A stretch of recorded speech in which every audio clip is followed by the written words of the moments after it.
Alright guys, welcome back to Rolling with T-Bone. There was no reason for that opening, but I like the way this bike sounds. If you're new here, welcome in. My name's T-Bone. I shoot motorcycle content, any kind of content really. If you're old here, welcome back. You know what's going on. As we are rolling down the road on Diablo today. Man, guys, it feels so long. It feels like it has been so long since I've been on a motorcycle to record content. I know you guys have seen the content that I've shot. I keep the videos uploaded, but oh, Tim's gone, so that's where Tim lives. Okay, but it feels like it's just been forever since I've actually been on a motorcycle and shot content. You know, R1 is doing better. I want to give you all a quick report on her. She's almost got full ability back in her right hand. Guys, this episode may just turn into an episode of running from the rain with T-Bone. I was out earlier on Blue Moon. I had to run to town, and I just pulled in my driveway, just had got my helmet off, and the bottom fell out of it. Luckily, I didn't have my camera equipment with me, so I didn't have to worry about that getting destroyed in rain. But I knew I was going to try to shoot content today, and I've been wanting to ride the Diablo for a while. I'm going to be honest with you, this may be a fool's errand right here, running just straight toward that black cloud right there. Road's a little wet, so it's rained a little bit through here, but yeah, R1's doing great. I mean, she still has to go to the doctor. She's still you know, still having to take the blood thinners and all that good stuff. So the only thing really that isn't 100% is her hand. I'm gonna turn around right here, guys, and go back the other way. I don't want to get wet. And I heard thunder off in the east, so I'm gonna try to stay away from riding toward the east right now. But she's doing great. She's tough. She let everybody know she's doing good. She never lets these things get her down. It always amazes me, you know, watching her and living with her and being married to her. She, you know, she takes everything in stride. I mean, it's just, you know, it's an event that happened. Okay, it's something that happened, something she got to recover from, like surgeries before, having kids, back surgery, all that stuff. She just takes it all in stride, and she don't really let it get her down too much. But and that's why I haven't been riding and doing any heavy recording, other than the weather has sucked straight for like the last 3 weeks.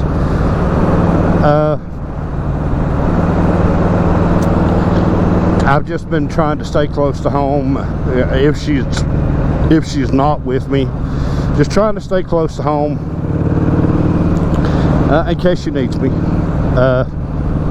But I've been on YouTube watching a lot of motorcycle stuff. I've been watching a guy on YouTube here, well, a few different ones, but one that I've been watching is Ant Perelia, and another one called Max Wrist. And of course, they ride super bikes, and they ride up on the tail of the Dragon. I think they camp out up there like every day that they can. You know, watching their super bikes. Of course, they race their bikes. You know, they chase each other across the tail of the Dragon, and they chase each other just wherever they go, I guess. But you know, that version of T-Bone is long gone. The 163 mile version of me is gone. So yeah, we'll go this direction. This is our regular route right here. But yeah, the 163 mile version of T-Bone has been gone for a long time. Of course, I used to rip and roar and race cane on motorcycles. You know, and it's funny I say that because people have asked me, you know, have I ever ridden crotch rockets? Absolutely. I used to own a 1200R Ninja years ago.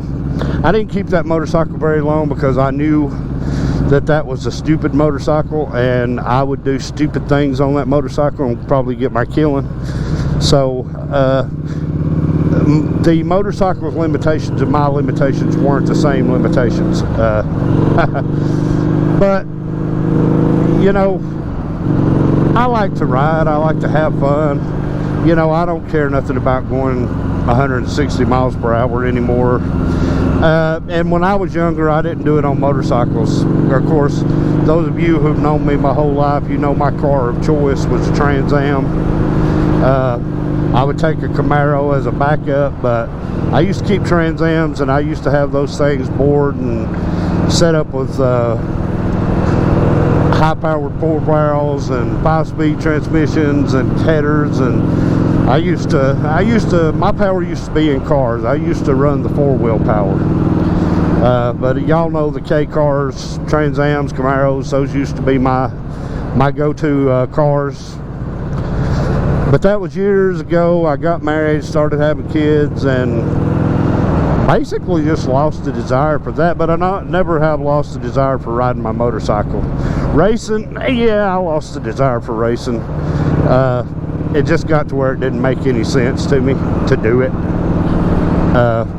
You know, when you get married and you have kids, it puts things in a different perspective for you. But yeah, I mean, I've had them, I've ridden them, I've owned them. Probably the most dangerous speed and can do stupid stuff on motorcycle I own right now is probably this V-Rod. You know, when you do the math on the V-Rods, you know, Porsche built this engine. This is the first gen, and Porsche built the engine. Aerodynamic. They put these things. I actually watched. There's a historical documentary on YouTube where they introduce the V-Rod, and they show you about, you know, Porsche building and tuning the engine, and it dyno tested and took out into the desert and run for like 128 days straight non-stop. They put it in a wind tunnel and ran it for 100-something days non-stop. I mean, they tested these bikes because this was Harley-Davidson's very first new model motorcycle that it was introducing to the public that wasn't in the touring class or the cruiser class. This was a whole new class of motorcycle. So they didn't release these bikes until the year 2002, but you come to find out when you watch the documentary, they started building this bike in 1996. It just took them all the way to 2002 to get the perfect version of it. And of course, it all began around the Harley-Davidson 1000cc engine that was in the super bikes that they used on the racetracks. And basically, Porsche built that engine, Porsche built this engine. So basically, Porsche built the engine, and Harley-Davidson, they brought it to Harley-Davidson, and then Harley-Davidson just built a motorcycle around it, is essentially what happened. But yeah, probably speed-wise, this is the fastest bike I own. And what I like about this bike right here, guys, is it's fun, it's light. I can get out on the back roads and play with it. Now, of course, I'm not going to ride this thing 300 miles. Roads are wet, so it just rained here. Wow. Hope my GoPro don't bite the dust. I'm going to try to back off this vehicle here and let them just spray their rain everywhere else. But, yeah, you know, it's an interesting thing. And like I said, I've been watching those guys, and I enjoy so much watching it. It doesn't make me want to rush out and buy a crotch rocket and go to the tail of the dragon and race with them. I can watch it and just enjoy what they're doing. I've always watched MotoGP racing. I've always been a big fan of MotoGP. I love moto racing. I love watching them. I love watching the moto drag racing. But you know, as time goes on, the road's drier now, so as time goes on, you get older and you just can't do that stuff no more. And this bike right here is just a fun little rip around bike. I don't know if I'm going to keep this bike long. I mean, I've got a couple of offers on the table for this bike. I had it listed on Marketplace for trade, and I've had a couple of offers on it. So I don't know. You know, it may be like the Midnight Express. One day it may be here, the next day it may be gone.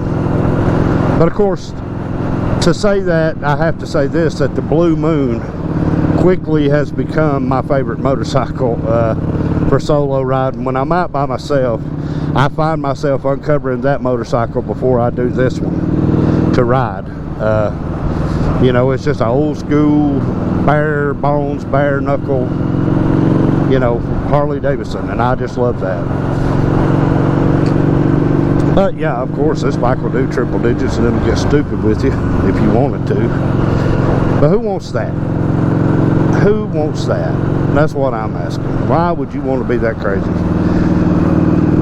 But man, it just, guys, I tell you, it feels like that it's just been forever since I've been out here and been able to shoot content and to talk to you guys and, you know, give you an update on just what's going on in life. You know, you set out with the best intentions.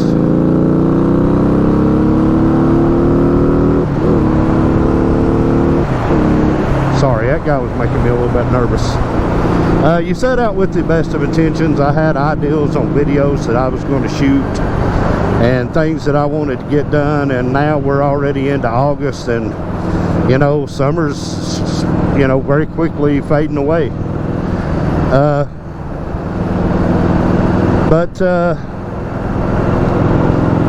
You know, I feel like that you guys are not just here to watch me ride a motorcycle. You guys are here to be a part of what I'm doing. And you know, the moto vlogging for me is my way to stay connected to you guys. Oh wow, back toward the north, I'm telling you what, it looks black back over toward Ducktown. Wow.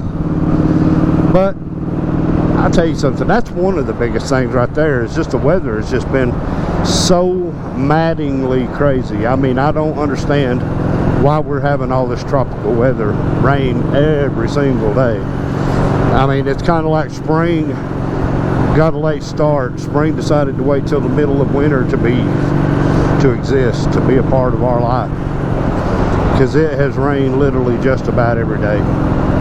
But yeah, I just wanted to get out here and shoot a quick video for you guys and just say hello and let you know R1's doing good. I'm still doing good. You know, I'm starting to get the feel of everything that's going on with R1, and I'm starting to level out now. My stress level has gone way down, because I'll be honest with you, that first few days after we got out of the hospital, there was a couple of times that I felt overwhelmed, and then I sat down and I just breathed, and I was like, you know what, you've been through all this before, you know what to do, you know what needs to be done, you know how to take care of her, so you need to just man up and take care of her and do what you're supposed to do. And so I did. But I tell you, it's, you know, again, like I said earlier about the best laid plans, you know, you can have the best laid plans for everything going on in your life. You can have it all mapped out, but that doesn't mean that it's going to work out the way you want it to work out.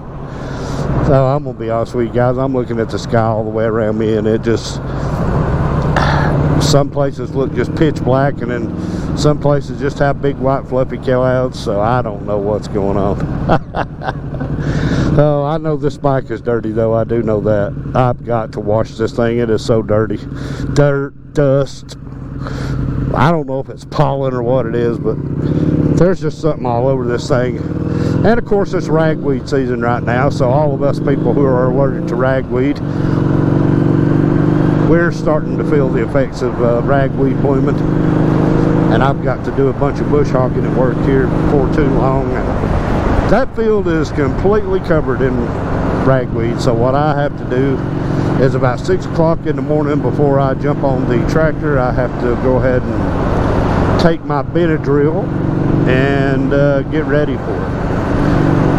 People say, how do you take Benadryl to stay awake? It doesn't affect me that way, and I guess it's because of the allergy that I have developed to pollen, and I learned a couple of years ago that I'm allergic to yellow jackets, so if I get stung by a yellow jacket, I'm allergic to that. Had to go to the hospital when I got stung by a yellow jacket. pollen just completely kills me. Ragweed just completely. So I guess I've taken Benadryl so much for so many different things that I build up enough of a tolerance to where I usually take 2 a day and it don't bother me. And I don't take them every day though. I only take them when I feel I can feel it in the air, you know, taste it in the air. I usually know when I need to slow down and pop that little pink pill that makes breathing a lot easier for the old fat boy. Oh, I'm telling you, little Diablo, the little badass motorcycle that could. I love this bike, and I think, and I say that earlier about getting rid of it and trading it up for another motorcycle. I've got a Heritage that I've been looking at, been thinking about, and I think about, do I want to trade it? And then I ride it and I'm like, no, I don't want to trade it. But I know that I don't really need this motorcycle. This is a, you know, first of all, it's an expensive motorcycle to own. It runs ZR tires on it, and you can only put ZR tires on it. And you're looking for front and rear tires somewhere around 6.5 for 2 new tires. So, but I'm telling you, what this bike lacks in certain places, it makes up for in just twisty, wristy, raw power. I mean, it just makes up for everything right there. You know, and we, of course, I've done the reviews on this bike, talked about the fuel cells, and they don't have a big fuel cell in it, of course, but you know, if you ride it right and you're not twisted in the throat, you know, you're not breaking wrist on the throttle too much, too heavy, you can go 100 miles on this tank. You just have to take it easy. But man, I guess time-wise right now, Sturgis is kicking off. Drop down a comment, let me know if you're going to Sturgis or if you're at Sturgis. If you see this video, drop us a line, let us know what Sturgis is about. You know, and that's kind of a thing too. People ask me, they said, well, why don't you go to Sturgis, or why don't you go to Daytona, or why don't you go anywhere? First off, I've gotten to the age to where I'm uncomfortable in super large groups, whether it be motorcycles or just whatever. I've gotten to the point where I don't like to ride with big groups of people. 2 or 3, I'm fine. You start getting up around 5, 6, 7, 8, 9, 10 people, I can do it. Flawlessly, I can do it, but I don't. I don't know, it's hard to explain. I just don't like being in big groups of people anymore. And of course, you go to a motorcycle rally, it's wall to wall, wall to wall. And I'm just not about all that anymore. That's a different style of biker than I am, I guess, that do the rallies. And not to say that that's a bad thing, or not to say that they're bad people. It's just not my type of people. I'm not that type of biker.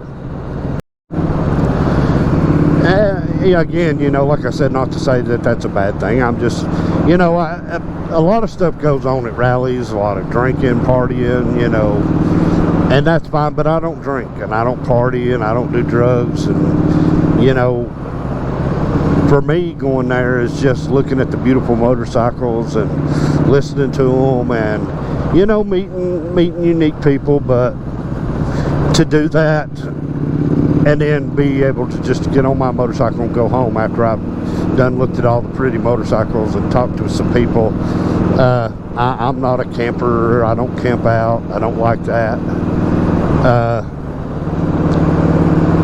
So I've been to Sturgis back in the 90s. I went to Sturgis before it became I was in Sturgis when really the biggest thing going in Sturgis was the buffalo chip. You know, I've been to Daytona, and not to say that they were bad or that I had bad experiences. I just kind of found out real quick that I'm not that hardcore of that type of biker.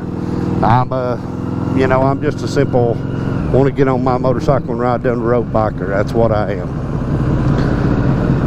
But, tell you what, guys, let me get some go-go juice here real quick.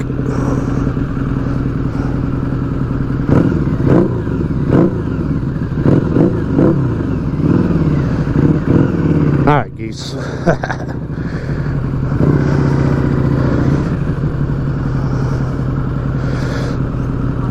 Pull in here, see how hard this is going to hurt. I'll catch up with you guys in just a second. Alright, guys. Now, that wasn't too bad. Not little, it wasn't on empty, so. But anyway, now that we're back to this random episode of Rolling with T-Bone, which I guess it isn't really random, kind of updating on what's going on. And like I said, it feels like it's been forever since I have been here riding with you guys. Just a lot going on. You know, you get caught up with life, and life happens, and then, you know, I wanted to do a lot of things, and I will be honest with you, I wanted to do a lot of things this year, but those stinking gas prices came out of the blue and have knocked a lot of people down. It wasn't just me that took a hit when the gas did what it decided to do.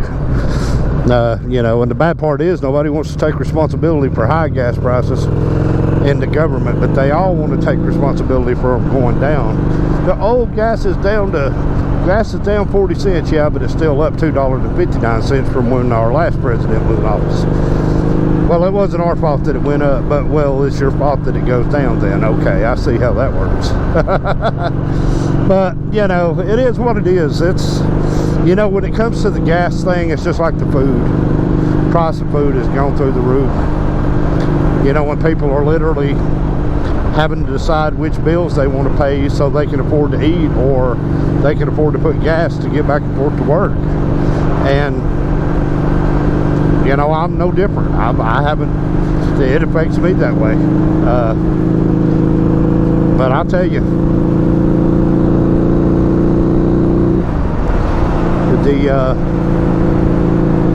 the biggest problem I see with it right now is that we've gotten into this, we've learned how to just be okay with everything. No matter what happens, no matter what we get told, we have gotten into this, just be okay with it. There's nothing we can do about it, so why, you know, get upset about it? Just be okay with it, and that's the wrong attitude to have. We should be upset about it, but, you know, we keep letting the government do what they do, and they keep doing it to us, so